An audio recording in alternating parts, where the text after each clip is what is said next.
Is Oklahoma a real threat? City of Norman seemed to have found her groove while hitting like 4 threes in the fourth quarter and 3 in overtime, for a total of 4 threes, and she finished with 26 points. So does this mean that Oklahoma is a real threat when it comes to the SEC, since they beat the number one team in the SEC in South Carolina?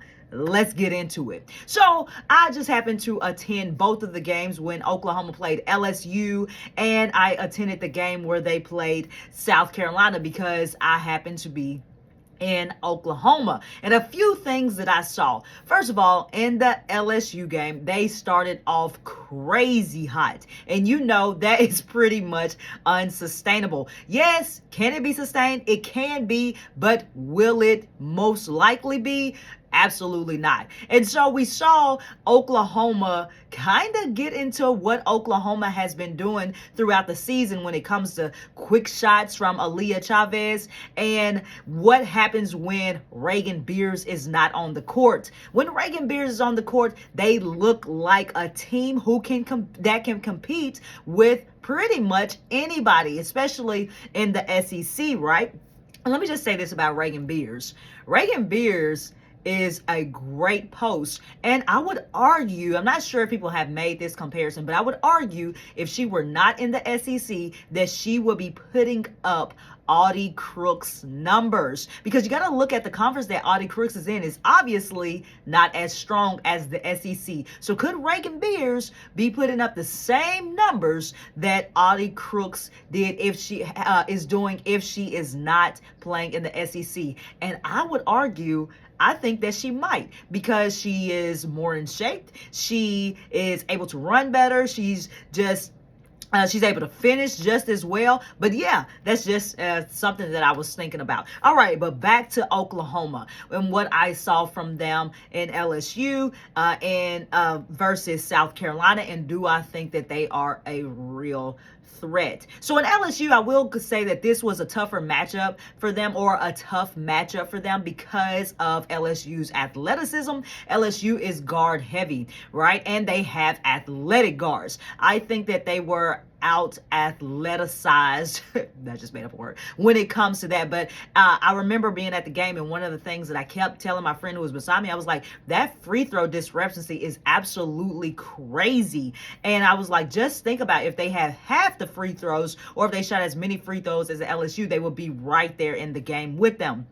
But they started off crazy hot. They were hitting everything. Reagan Beers got into some foul trouble. And when they went cold, so they started off really hot, then they went completely cold. And that was basically the game, because LSU kept scoring. Flage had her a game. Big Four had her a game. And then everyone else was chipping in as well. So that was pretty much the story of that game. But if I would go to that game, I would go and say that the free throw discrepancy was crazy. And then South Carolina really didn't get into their half court sets. They absolutely cannot run with LSU's girls, and Reagan Beers getting in foul trouble. That was huge. And Sahara Williams, I was like, I'm not sure. She really hasn't shown me anything to where she contributes to the game that much when she was playing against LSU.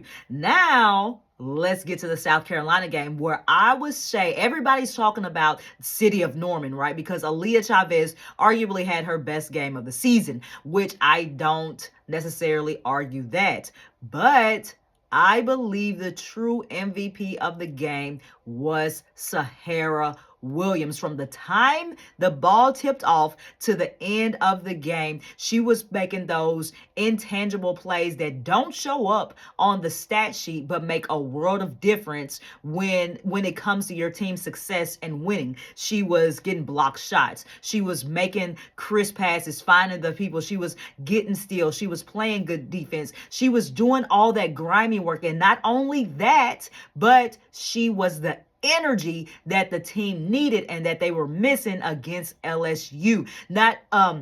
Not only was she doing those things, but she was even scoring some. And it was easy baskets, nothing crazy, but it goes to show you once you do those little things, then it sets you up to be a scorer most of the time. Even when you're not necessarily a scorer. She actually reminded me of Draymond Green, right? When Draymond Green is doing all of those little grimy things, when he's just deflecting the ball, when he's getting those deflections, when he's hitting Stephen Curry, and when he's hitting other people. That's who she reminded me of. And I would say actually that she was the unsung hero of the game. Did Aaliyah Chavez hit those big shots? She hit 4 threes, I believe. She absolutely did. Did the team play better overall? Did Reagan have a better game? She absolutely did. Did Payton play well? Yes, she did. But I would argue that they would not have even been in that position if it were not for Sahara Williams making those, just being the energy of the team and making those plays that don't always show up on the stat sheet. And like I said, she was more aggressive from the time that the ball was tipped off until the very end. So, what was good for Oklahoma? What was good was, I mentioned Sahara Williams, but also the fact that Reagan Beers was on the court. Let's be honest. If Oklahoma does not have Reagan Beers on the court, then they simply do not stand a chance. She scores easily. She was scoring easily, let's be honest, against LSU. She got in foul trouble. Excuse me. And she was scoring easily against South Carolina. Once she seals you off, which she is phenomenal at doing, it's an automatic 2. And that's why I said she kind of reminds me of Audie when it comes to that. But I will say, everybody's talking about City of Norman, right? But I'm going to be honest. When I was there, she was doing the same things that she has been doing all season long. Her shot selection was not the greatest. She was coming down trying to get these transitions threes. She was trying to force the game and make everything happen at once. That was majority of the game. If you go back and look, did she do some good things? Absolutely. But if it were not for those 4-3 towards the end, we would be having the same conversation about her that we've been having the whole season. I will say this though. I know that she's been dogged, but I like Aaliyah's energy. She plays hard every single play, and she is going to be okay. Do I believe that this is her coming out party? I don't necessarily think it is. And the reason I say that is because her shot selection was still terrible. and so, yeah, it was just, when you shoot so many times a game, eventually you are going to hit some shots. And to me, that's what happened. She was shooting the ball all game long, and you saw Coach take her out a little bit, but also Coach leave her in. And I think this is one of the beautiful things about Coach Jenny in Oklahoma. And I know they say that Aaliyah got paid, right? But one of the beautiful things is that she is rolling with her as a freshman. And I just know this is what Malaysia wish could have happened with her, because if I'm being honest, Aaliyah to me is not looking any worse than what Malaysia looked like when she was at South Carolina, but there's a difference in your programs there. Oklahoma can afford for Aaliyah to do that. South Carolina could not. And I know Malaysia, if she's paying attention, she's like, man, if I just would have had that opportunity to think about how I would be as a junior now. But I respect Oklahoma's coach, Coach Jenny, for allowing her to play through her mistakes. And that's why I believe come like halfway sophomore year, junior year, then Aaliyah is going to be that girl. We've seen glimpses of it. We've seen her in high school, of course, and we just saw a glimpse of it. But let's be honest. Her decision making still was not the greatest. I did see some great things about her, though. One of the things that I saw, because I'm going to be honest, I haven't paid much attention to Oklahoma just because I haven't had an opportunity to watch many games, was that she is so much better as a playmaker and playing from the inside out. I think it was the third quarter where she came out of halftime and she had the and one, which set her up. She had the and one, she finished the basket, and she made the free throw. And if you notice, not too long after, she came down and hit the 3, and this was the start of her hitting those threes. Was it off of a transition 3? Was it her trying to get it all back at once? No, it was not. I had a teammate. She reminds me of a teammate that I play with.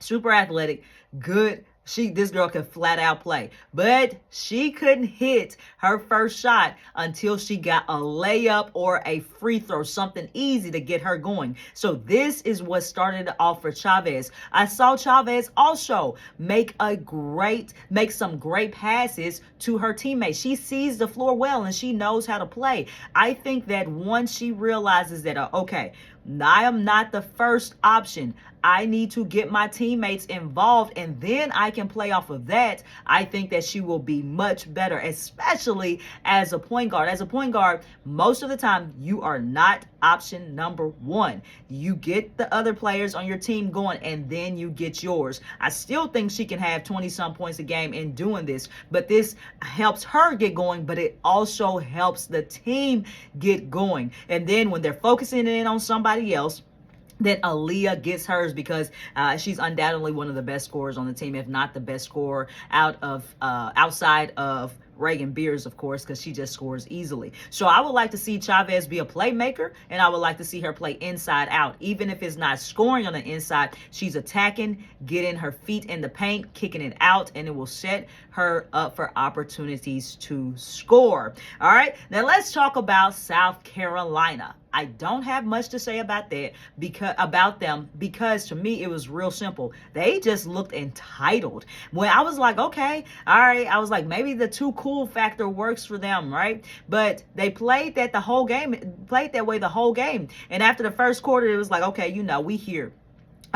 They still here with us, but we're gonna run off because we're South Carolina. So they just gonna fold over and give it to us. And we saw that too cool mentality kind of throughout the game, where they didn't have a sense of urgency, where Oklahoma was out rebounding them. They were first to the loose balls, all of this type stuff. And so to me, South Carolina expected just to run off with the game because they're South Carolina. And we saw that this simply did not work. Now, what did work for South Carolina at first was that Tessa Johnson was on fire. Almost every time she touched the ball, she was scoring, but she got into foul trouble. And this is where Tessa has to be smarter, because if you're on fire, then you got to realize that I can't pick up foul number 2. I'm too important to my team, and I need to be on the court. All right. And so when she got out of the game due to foul trouble, then it hurt South Carolina tremendously. So, I mean, that was kind of the story of South Carolina. They just looked lethargic. They just looked entitled, like Oklahoma was going to roll over and give it to them. And so for that reason, I'm going to answer the question I asked at the beginning of this video. Do I think that Oklahoma is a real threat in the SEC? I don't think that they're there yet.